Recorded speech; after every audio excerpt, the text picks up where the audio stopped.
Benama Aminata Dramane nana an yi wele y'an ka wele jaabi a diyara an ye a bɛnn'an ma nka an b'a fɛ k'a dɔn aw ye an balakaw ye nin ko in na aw hakilina ye mun ye a ko la ka taa bi waliduguw kan jamanaden kelen mɔgɔw ka taa ɲɔgɔn faga yali nin ye an ka ko kɔrɔ ye wa nin y'an ka tabiya kɔrɔ ye wa aw yɛrɛ bɛ nin ko kun kɛ mun ye aw yo an balakaw yɔrɔ a gɛlɛya b'aw de kan aw de cɛw n'aw denw ni aw de bɛ a sa a kɛlɛw la. aw ni ce aw ka weleli la n balimakɛ tɔw y'a kɛ cogo min y'a fɔ cogoya min fɛnɛ ka foli bɛ minnu somɔgɔw ni tiɲɛna an si dusu man d'an na bi mɔgɔ si ma sigi ni nin ye i y'a fɔ cogo min n'a yirala k'a fɔ ko mois de mars ye musow de ka kalo ye ne ye nin ko in ye cogo min kabini ne y'a jateminɛ k'a fɔ u m'a min u m'a bɔ musow ni tiɲɛna u n'u denw tora la ɲɔgɔn fɛ musow binna cɛkɔrɔbaw denmisɛnninw nin ye ko min ye n bɛ ka sɛbɛn dɔ labɛn n'ala sɔnna sinikɛnɛ n b'a lase faransi ma ne ta bɛ ni faransi de cɛ tant qu'an ma faransi tɔgɔ fɔ tant qu'an ma ɲɛɲini an bɛ to ɲɔgɔn fara-fara la an bɛ jigin ɲɔgɔn na ne ɲɛna nin tɛ armée ko ye nin tɛ gouvernement ko ye nin tɛ siya kɛlɛ ye an donna waati dɔ de la sisan kɛlɛ minnu tɛmɛna an ye minnu kɛ Shogel donna la sala u y'a bɛɛ ɲɛfɔ o dɔnniyaw gafew kɛra o kan an kan ka faamuyali kɛ mun y'an sɔrɔ an ka erreur kɛra min ye nka bi bi in na livre dɔ bɔra kunu ko 2019 tout va basculer farajɛw de y'a fɔ an t'a fɛ k'o de jateminɛ an bɛ ɲɔgɔn ɲininka de la an bɛ se an tɛ se u dɛsɛra Afghanistan u dɛsɛra Irak u ma nin kɛlɛ in gagné fansi dɛsɛra Syrie u dɛsɛra Syrie armée kelen tɛ fila tɛ France bɛna don min maliyɛnw bɔra don min ka drapeau ta ka tɛgɛrɛ fɔ k'u fo olu de ko k'u b'an sauver Hollande ko a ye tɛgɛrɛ fɔ mɔgɔ ma fan a y'an sauver dɛ ale yɛrɛ de ko k'an sauvera président y'a yira k'a fɔ jamanadenw ye plébiscité mais an sera yɔrɔ min sisan ko k'an ka armée tɛ taa Kidal ne b'a kɛ cogo di Fabrice ko a ko maliyɛnw anw ye tumutu sauver sisan tɔbaw yɛrɛ bolo wa IBKB de bolo o doni bi cɛ an ma hɛrɛ sɔrɔ parce que à partir du moment où aw nana ni kɛlɛ ye u nana kun min na an ka kɛlɛ tɛ bi an ka kɛlɛ tɛ sini ne y'a fɔ a wagati a ma diya mɔgɔ si ye n m'a fɔ jadisiw tun tɛ nalen n m'a fɔ u tun tɛ se ko na mais waleya minnu kɛra walasa an ka armée ka se k'a ka honneur sauver ka essayer au moins armée fɛn minnu tun sannen don u k'u firifiri ni kɛlɛ in banni man di dɔw ye o don anw t'a fɛ diɲɛ kɛra sugu bi tɛ ye diɲɛ tɛ fɛn wɛrɛ bilen sugu kɔ farajɛw b'u ta ɲini faransi bɛ yɔrɔ min bi a t'a ta sɔrɔ f'a tɛgɛ ka da anw de fɔ a k'anw de mara o seginni dɛ n'an m'an yɛrɛ ɲini o kɔnɔ o yɛrɛ ɲini o ka gɛlɛn mɔgɔw ma parce que u y'a dɔn sira min don a ma nɔgɔn nka bi bi in na u bɛ sɛgɛn min kɔnɔ bɛɛ ɲɛ bɛ ko la hali n'i ma kalan n'i ye télévision lajɛ bi u yɛrɛ bɛ kɔnɔ na film min na anw bɛ t'olu de sɛgɛrɛ k'an b'u fo k'an b'u deli k'an ka foli b'u ye k'u y'an dɛmɛ u m'an dɛmɛ u y'an coron u taara tɔw wele ka na olu de taara tɔw wele ka na u ka fara ɲɔgɔn kan walasa k'a lajɛ nin kɔnɔ gɛlɛya nana mun fɛ kabini chose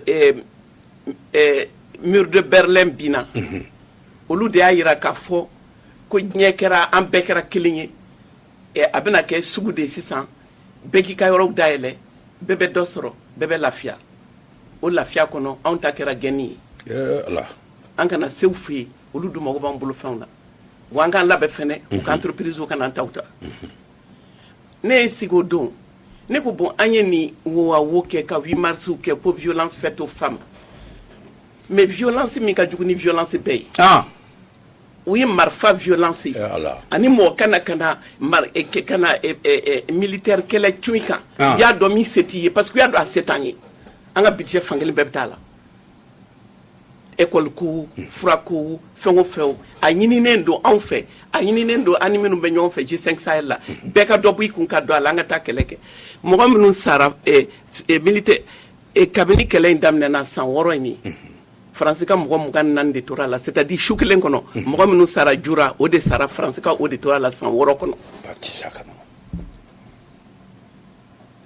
casque bleu min tora la casque bleu min sara ɲɔgɔn ma sa yɔrɔ si ya dɔn an yɛrɛ balimaw an yɛrɛ t'a dɔn mɔgɔ hakɛ min tora la ka fara civiliw kan n'o ko sera yɔrɔ min an ka tiɲɛ fɔ ɲɔgɔn ye an k'an janto an yɛrɛ la nin tɛ siya kelen an k'an janto an yɛrɛ la e y'a fɔ cogo min sisan an taabolo tun ye min ye n'i y'a jate minɛ ninnu ko u b'a fɔ min ma ko mondialisation k'an bɛɛ kɛra kelen ye bɛɛ bɛna dɔ sɔrɔ jango an ka wuli dɔrɔn ka entreprise créer kɔnɔ sutakanw yana ka taa fɔ an ye ko cɛw bɛ bugɔli kɛ musow bɛ sa o ye tiɲɛ ye bolokoli bɛ musow bɛ sa sinamusoya bɛ musow bɛ sa mais min dalen bɛ musow kan bi u tɛ se ka bɔ ka taa sugu la u tɛ se ka foyi kɛ sugu tɛ bilen e y'a fɔ cogo min autonomisation filamuso ka autonomisation a tun b'a ka nɔnɔ feere a ka nɔnɔ wari y'a yɛrɛ ta ye an balima dɔgɔnɔ muso cɛw b'u dɛmɛ ka forow kɛ u mana min sɔrɔ dɔgɔdenw fɛ u bɛɛ bɛ ɲɔgɔn kunbɛn u bɛɛ b'a échanger i y'a fɔ cogo min mɔgɔw bɛ se u yɛrɛ kɔrɔ touriste tun bɛ na sɛnɛ tɛ kɛ misigɛn tɛ kɛ touriste tɛ na mɔgɔw tɛ se ka taa yɔrɔ si u sigilen bɛ ɲɔgɔn kan aw ko k'a b'a la ko vous allez lutter contre le crime transfrontalier mais c'est un système criminel olu ka système nin de ye système criminel ye n'an ye gilets jaunes ye bi gilets jaunes de ye u kɔ da kɛnɛ kan sisan k'a yira k'a fɔ u ye développement min promet u ye anw ye a fura t'u yɛrɛ bolo donc crise an bɛ crise min na bi n'an ma crise ɲɛɲini n'an ma ɲɔgɔn kuma ɲɔgɔnya n'an tora jugeli la dɔrɔn k'a lajɛ est ce que marifa b'an bolo est ce que an ka mɔgɔw bɛ se Sénat rapport dɔ bɛ yen u y'a yira k'a fɔ minnu nalen armée étrangère ninnu u bɛ moyen min don u yɛrɛ tangali la u yɛrɛ protégeli la u t'o don civiliw protégeli la u y'a jateminɛ de k'a fɔ u kɛlen don ka fɛɛrɛ de tigɛ waati u yɛrɛ ka mɔgɔ kana sa bilen u ka mɔgɔ kana sa casque bleu kana sa wa G5 Sahel n'anw bɔra mɔgɔ min y'a yira k'a fɔ a ka fisa n'i ye samanciya de don an bannen b'o de ma i fila o i tuareg o i bamanan o i bozo o farajɛ ko k'olu de ka fisa n'an ye fanko de don an kunna mɔgɔ min ka fisa n'i ye a ko k'ale ka institution ka fisa ni ta ye a ka valeur ka fisa ni ta ye a ka intérêt ka fisa ni ta ye an dun bɛ yɔrɔ min na bi ale dɛsɛlen don ale dun ka croissance ni emploi tɛ se ka créer f'a ka entreprise kana e bara n'a y'a sɔrɔ o de y'a to n ye n ka papier tɔgɔ kɛ Ogosanu une parcelle du monde Ogosagou une parcelle du monde fila dugu tɛ Mali dugu tɛ diɲɛ yɔrɔ dɔ de don France ka intérêt bɛ tɛmɛ sira min fɛ français ni européen minnu bɛ ɲɔgɔn fɛ olu de ka intérêt bɛ tɛmɛ nin fɛ anw bɛ nin wo a wo la an y'an ka 26 mars kɛ le 26 mars o y'a sɔrɔ Macron taara ka taa Merkel ni Jean-Claude Juncker de fara a yɛrɛ kan parce que ani fɛn bɛ ɲɔgɔn na n'o ka jugu n'a ye n'o tɔgɔ ko Xi Jinping o ye Chinois ka patron ye a b'an kɔnɔ mun de don an bɛ fɛn o fɛn na tan jogo sabu non kante o ma je veux dire que jugu sagoya walew jugu sagoya walew nin de ka d'u ye an ka fɔ ko ethnie ko kuma don comme ça an bɛ wuli ɲɔgɔn kama comme ça o b'a to olu yɛrɛ nakun ye min ye n'o y'an ka dugu jukɔrɔ fɛnw ye n'o dugu jukɔrɔ fɛnw ma sɔrɔ fɛn b'an ka dugu jukɔrɔ zen na fɛnw b'an bolo fɛn b'an ka dugu jukɔrɔ économie de 21e siècle o minɛnw bɛɛ de bɛ farafinna faut le catémer en fait. Donc chinois b'a la les routes et les nouvelles routes de la soie. Olu ba keguya la olu bena uni marfatena uma moko faka uma keleke moko fe France ya ira de ka fondé de umara infrastructure birumbe aéroport te salit fengo fe bien ne de ya olu glambi sengata nta at fo ita tunga to chinois bulu fo ita tunga to turki ni indian bulu on tanga nono mimble olu ka nono mugu de bena ko nono mugu ben an na so nanga anga boka marché ke anga ko marché de ke kaira ka fo anga nafa jumembe ni économie mondiale ni na ite foyi yɛlɛma yɛrɛ ite foyi sɔrɔ yɛrɛ mɔgɔw tun b'u ka maɲumatɔ fɛn minnu sɔrɔ k'o feere ɲɔgɔn ma u tɛ se k'o feere ɲɔgɔn ma bilen baara tɛ di denmisɛnninw ma baasi tɛ nin jara ne ka jate la dɛ fɛn yɛlɛma min ka kan ka don an yɛrɛ kunkolo la élite kunkolo la dɛ c'est une véritable révolution maa kalannenw anw de ye jamana in tiɲɛ o Sogoli ye min fɔ sisan ne ka jate la ne tɛ se ne ka jate la hali ni ye jamana ɲɛmɔgɔ di ne ma bi ne tɛ se ale tɛ se mɔgɔ wɛrɛ tɛ se mais ni jamanadenw ye faamuyali kɛ anw ma occasion de di an balimaw ma u ka faamuyali kɛ diɲɛ yɛlɛmara cogo jumɛn na a bɛ taa la taabolo ye mun ye sɔrɔ ye mun ye ala a ma ɲɛfɔ an ye o ɲɛfɔli de tɛ ka kɛ halisa o fɔti bɛ sɔrɔ mun na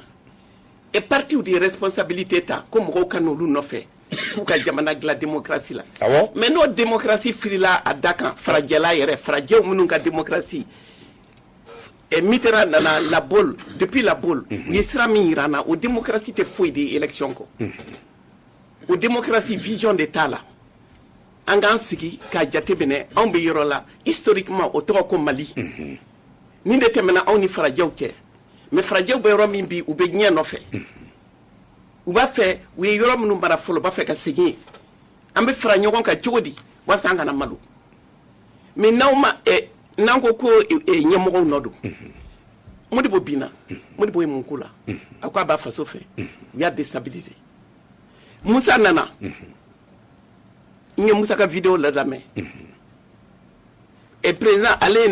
y'a kɛ a ye reçoit don min a ye reçoit don la ko k'ale y'a ka sanbara sen kelen bɔ FMI ni banque mondiale u ka kunnatigɛlenya dɔw nɔfɛ u b'a fɔ i ka min kɛ n ye Alpha ka vidéo dɔ lamɛn Alpha y'a yira k'a fɔ n'i m'a tu ta la u b'i bin donc Modibo Musa Alpha u ye min da ATT kan ko munna k'a ma réadmission accord de réadmission signé u y'a ni tɔɔrɔ u donna an ka kɔɔrikow la u ka fɛɛrɛ ka ca ATT tɛmɛn'o sira fɛ jɔnmu da an ye fɛn dama min ye k'a yira k'a fɔ mɔgɔ si ma fɔ k'u ka jigin a fɔra de ko appui aérien mɔgɔ si ma fɔ k'u ka jigin u m'a to jɔnmu da ta la IBK nana k'ale ka problème kɛra min ye c'est qu'à nana il a hérité d'une situation inédite mɔgɔ si ma bɛn ni nin ɲɔgɔn ye gɛlɛya min b'a kɔnɔ ala de b'a dɔn m'a fɔ a ka ɲi m'a fɔ a ma ɲi n y'a yira de k'a fɔ fanga bɛ yɔrɔ min bi mɔgɔ kelen de tɛ se n'an m'o de dabila an bɛna bila jamanadenw kunna k'a fɔ a bɛɛ gestion ko de gestion ko tubabuw tɛ ka gouvernance u b'an nɔfɛ gouvernance ko tɛ u t'u ka wari d'an ma n'an t'a don fɛn na u ta bɛ sɔrɔ min na n'u ka wari di u yɛrɛ b'u ka mɔgɔw bila ka na nɔfɛ hali kɛlɛ in kɔnɔna na fɛn bɛɛ kɛra fond de commerce ye. Aminata an ka jamana ɲɛmɔgɔw fana an k'o fɔ u tɛ tiɲɛ de fɔ jamanadenw ye. jamana ɲɛmɔgɔ dɔrɔn tɛ parti mɔgɔ bɛɛ de ka tiɲɛ fɔ. ayi i dɔn jamana ɲɛmɔgɔ u tɛ tiɲɛ de fɔ jamanadenw ye n b'o fɔ mun na grand frère sigituma IBK a ko je ne négocierai jamais avec des gens en armes o fɔra an bɛɛ ɲɛna yan nɔ a ko on ne me trimbalera pas o fɔra jamana in kɔnɔ yan nɔ ne ko n ko manikakɛ i kumana dɛ nka u y'a fofo baw u y'a ta nkɔnɔ ma i y'a fɔ cogo min na i ka kuma min ye min ye se t'u ye nka n'u bɔra k'o fɔ jamanadenw ye an bɛ fara ɲɔgɔn kan o tɛ se ka fɔ ne ye eto sɛbɛ je m'excuse ne ka livre fɔlɔfɔlɔ min sɛbɛnna ne ye eto sɛbɛ tuma min ne tun t'a dɔn Musa binna Alphaw nana a waati la ne y'a f'u ye n kan k'an janto an yɛrɛ la an ye min ye c'est la partie visible de l'iceberg min b'a jukɔrɔ n'o ye change programme d'ajustement structurel ye hali ni ye nɛgɛ ta i ɲina olu ɲɛ b'u ta de la olu bɛ se ka taa yɔrɔ min b'u ta sɔrɔ yɔrɔ min fɛn min y'o taalan ye n'i ye min bila ɲɛfɛ fo kɔfɛ mɔgɔw de anw de kan k'an organiser cogo min kuma t'a yɔrɔ an bɛ yɔrɔ min bi na min kɛra pays dogon centre bɛ cogo jumɛn na an bɛ se ka wuli k'an jɔ ka mun de kɛ bi walasa kɔngɔ ni sɛgɛn ani bɛnbaliya kɔngɔ de bɛ mɔgɔw la u tɛ se ka bɔ musow mana bɔ u bɛ violer u bɛ faga tu m'as demandé de parler des femmes maintenant an bɛ mun de kɛ problème b'o yɔrɔ de la société civile anw yɛrɛ fanga ka dɛsɛ parti ka to an bɛ fanga nɔfɛ hali jango dɔrɔn dɔ in ka bɔ yen ni nana n yɛrɛ bɛ n kama jigin farajɛw ye ni min kama jigin u ye dɔrɔn u b'i mago sa fo bɛɛ de k'o dɔn mais u tɛ siran mɔgɔ si ɲɛ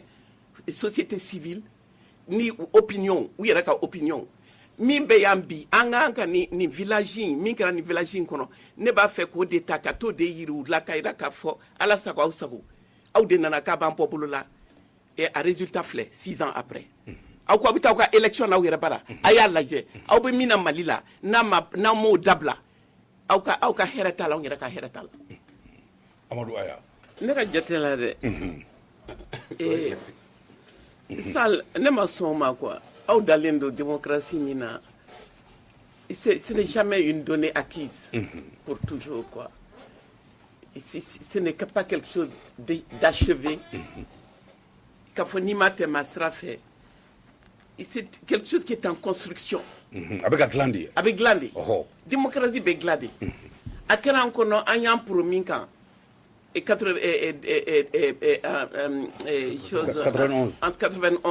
k'o ye démocratie n'a ma k'a ye si ça ne correspond pas à nos réalités et au fur et à mesure an kan k'a lajɛ de mais mun de don mais n'an y'o kɛ fɛn fétiche sugu dɔ ye k'a fɔ démocratie nka tiɲɛnen de don u yɛrɛ bolo la crise de la démocratie au plan mondial o de kuma bɛ senna bi o de y'a to Trump ni ye fanga ta o de y'a to Marine Le Pen ninnu u bɛɛ bɛ gɛrɛla fanga la démocratie tiɲɛna o a tiɲɛna olu ka niveau la ye bon donc n'a y'an ka temps bɛɛ perdu k'a kɛ démocratie ko kuma ye k'a kɛ comme n'a sɔrɔ fɛn dɔ de bɛ yen un idéal a bɛ k'o cogonin de la mais an karamɔgɔw yɛrɛ bɛ fili la u kɔnɔna fililen don bi u t'a dɔn u b'a kɛ cogo cogo ni mɔgɔ min tun y'a fɔ ko Macron bɛ dɛsɛ qui c'était parce qu'il est jeune, il est beau, il est tout ce qu'on veut, l'homme providentiel. Ali san flama tema dessera. Oui, kalanso de niana. Donc, on sait qu'à continuer, mais bene gêné, nene anga débat ou la dje, n'était yoro de là, en bas à ni chogomi, la création de richesse. Soro. Anti soro kumanao. Anti ka yinigalike, ambe économie du de kono, ambe économie suku du de kono, min bateau. On bɛ se ka baara di mɔgɔw ma dun ka fa o kuma tɛ fɔ o kuma fankelen bɛɛ bɛ de fanga bɛ sɔrɔ cogo min fanga bɛ tila cogo min je suis désolé non je m'excuse non oui franchement j'ai envie qu'on passe et passons à autre chose quoi passons à autre chose parce que en kɛlen bɛ ka anw de bɛ k'o de la nouvelle génération dɔ ko ne ma ko a mana bɔ ta o ta fɛ f'olu k'u ta sɔrɔ tasoro yoro ye munye ni ma do politique là c'est un fonds de commerce avec comment faire on fait la nier c'est comment accéder au pouvoir et le partager en tout cas comment on va transformer le Mali pour que femmes bochilana va faire que na minum bochana ka kantai Macron ya ka premier ministre Blakana Odo Edouard Philippe ou be gilet jaune ko là ou tado ka takabla mu olubena munyini ya ku to gele yakono parce que we are donné ou qu'entreprise ba di kangana ya nino Sénégalais ou fleni olu be dusukasi jumena c'est que grand magasin on debe ka da les femmes le modèle qui arrive ou bien un modèle mi imposant kuna no bena d'offre gele yakan ante nono fere ante foi fere ambe mini fere o be de bena bochana o be bena bla magasin ba kono parce que au modèle économique ne kambodema débat ta okan on va la dronde abe soro chogomi abe gérer chogomi moi je dis que et c'est pour ça qu'il faut qu'on passe à autre chose. Angani crise que sababuye, angani wanyininga. Quelle alternative économique d'abord? Avec na quelle alternance politique ko mai. Bachité. Ah ouais il y a eu les années 80. Quand vous continuez à parler de l'État absent, l'État carent, les services sociaux de base. Mais les institutions financières internationales il y a des entreprises ou des bolobi ani banco c'est la Banque mondiale, et il ne faut jamais oublier le consensus de Washington, qui a dit qu'il fallait moins d'États pour plus de marché. Au moins d'États qu'on a, n'est qu'au fait créer, qu'au fait sans bisabaini, n'est qu'au fait créer, ni un État rien restera qu'au fait créer, ni pavajou, ni fauna. À ce moment-là, fait. Parce que on a considéré que l'assainissement était une dépense improductive. Il faut absolument éliminer l'État pour que le marché qu'a fait, ou y'a des dos en bec ou nabi. Nebo de no fait, nebo romi no fait, fango de femmes. En passant la fin de faits, en a fougaria tenimbe ça. Alors, bika jamana do fouan qui refait. C'est pas si rosé chez les autres. En bebo au menan kelen de kono. Yo ajustement structurel minati. Ko l'État vit au-dessus de ses moyens. Ko dobo baraka na di école d'uma. Et qu'avoir supprimé pratiquement. Et le recouvrement des coûts. Froid, fond fait. Barate mo boulot. C'est tout est d'abord tout est. Comme ubita fond fait le kawar baka besara. Namo système attaqué. Na onka engagement politique ni parti politique kera ka fo ou date do bana. Ka fo modèle économique. Attends, j'arrive. Modèle économique doit de B. I kari faso fait chogo. Ou ye fin de glaka moka blasera là. Et tout ka wari soro ni mate mo sera fait. Au dounya le moins d'état pour le privé. Au privé min nous fait do ou ira ka privé ou dedo. Parce qu'on t'a obé presque non yi. Donc, où en sommes-nous avec ce système économique? Notez, et Alina et Jupiter ta aujourd'hui comme pour nous diriger. Mais ni jamana de mani famu, ni jamana de ni famu, te senyo mau. Fragé ou kakelebe, gilet jaune ou kakelela, chiako kuma te foyou. Chiako kuma be foromi, c'est parce que Donia de tana. Mo be bubu ira di fakali mo be marché ou ke, be nyoneni, fani banani. La démocratie békéroï. Mais donner à Minkan quand permet qu'il faut diriger en maçon. Ne sont là où il faut dire. Mais pour que dirigeant ait un respect, il faut que le dirigeant sache que dans son pays, il y a une force. Force dont on a force de ou ban engagé ou ban niromenance. Nous y a donc éniné en mode madon quand bébénido ne va faire en force de créer bisa wati de sera.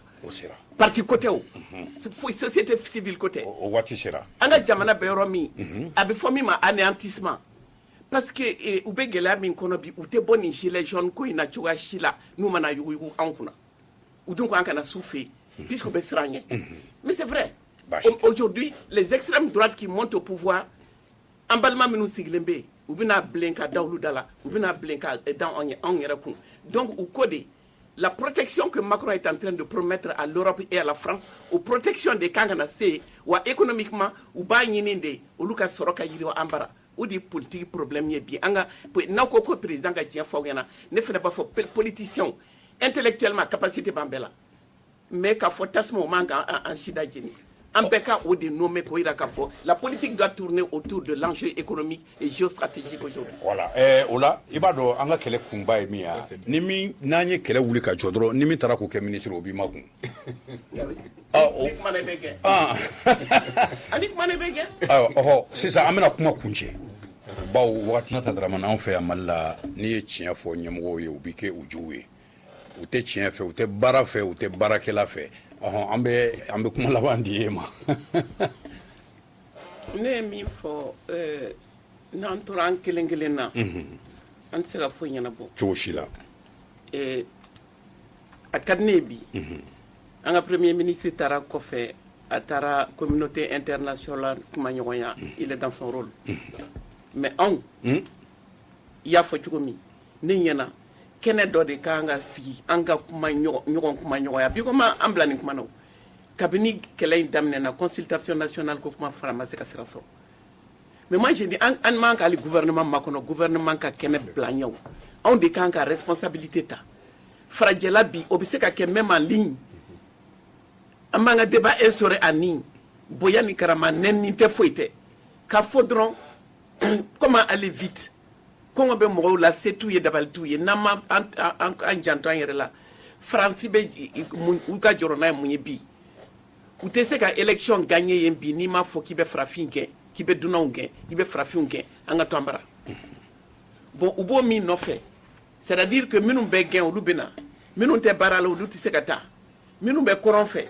et on a près de 18 000 soldats étrangers aujourd'hui sur notre sol ni u bɛ villa ba minnu kɔnɔ n'o bɔra la a impact tɛ an ka agriculture kan a t'an ka pêche kan a t'an ka économie locale au contraire et l'économie toute l'économie locale dont les gens vivent dignement au bas des handicapés l'endobi du fait de leur présence. La prostitution, les mœurs, fin de tiena, les débits d'alcool. Mais tout ça, c'est des sujets en beau défaut. L'aménagement, en manque sera municipalien, en manque sera barcanien, en manque sera EUTM. Ou bebouta de nina. Ou chitanya en effet, parce que n'en ben weta. Donc, ce n'est pas une question d'ethnie, chiako qu'elle était. C'est une question de repositionnement. La France doit se repositionner dans ses anciennes colonies parce que face à la Chine et aux États-Unis, nous sommes l'Afrique, c'est la pompe, c'est l'arrière-cour. Nous avons famou, nous avons kandi. Nous avons mayini de anga franyogon kan. Ambe mbeka min fola ya. Nala sona ka lase ou fene maka fouye parce que beta njuguye ou. Donc si lembebi ni a gilet jaune mbora ku da do CFA ko kumana. Ou fene ba fait de kan famu. Mais nous ba fait kan demain. Non ma dofo. Mais non lui a onte fouye la. Ambe nyogon et trou fra dronde la. Ante fouye la nyogon yera maji nko ni duskasi koko. Nanyo dabla kaira ko bembe an kaira fene a famu. Que aujourd'hui et l'histoire de l'humanité est entrée dans une nouvelle phase. Au phase minier, notre pays ne sera pas le dindon de la farce. Bachite. Aminata Draman, o jala, ambo jala di ema. Ebo jala siri, ka chubla, a barab seke chubna et des présidentiers pour forum pour un autre Mali. Oh, ambo nyemgoya di ema, ne konbo jala di ema bi. Ibo jala siri, ango barake, wala sanga boni gele kono sa. Ka proposition ke, anga capacité de proposition de ce gouvernement yela mabi. Bachite. Mais nous ya ambe fra lendu. Bo cité kankelen fo. En benente. Anga capacité de proposition intellectuellement ambitieux bika mona banga jamanana. Ne koni yana kwa. Awa bachite o mo jala be bolu de. O ato ba fula uta, amba fula da o ma ba fula. Bachite. Shogel ko kala maiga fula bi fana kuna. Abla Isal, professeur agli a fula bi kuna. Awa fula bi fana kuna. Anga fra nyonga sa wala sa jamana yi aka bonola jamana yi ka tanye. Min kera o nyonga kana ke bli. Président Borako ni ko balaka na kana tugun o fora domina yere o ma dogo gumbo ni tarake o ko chejugo yede otma an la membraw an la jebraw amba aw fuka wala mando akwa kanu banchiala anga ma welele ku fuku wala mando shogel ko kala maiga ale MPR présidentier Ablaye Sall a écrit 2002 présidentier Amadou Aya ale secrétaire politique et parti élément Aminata Draman Traoré, elle est présidente pour Forum pour un autre Mali. Ka foli anu tan lase Adama Traoré damima ale mi anga émission ka akalanzo nyona wala sa ka lase awma ka Moussa Doumbia fo ka Arnaud Yobou fo ka Africa Barakela Bela Jelen fo ani che akambe wakati wore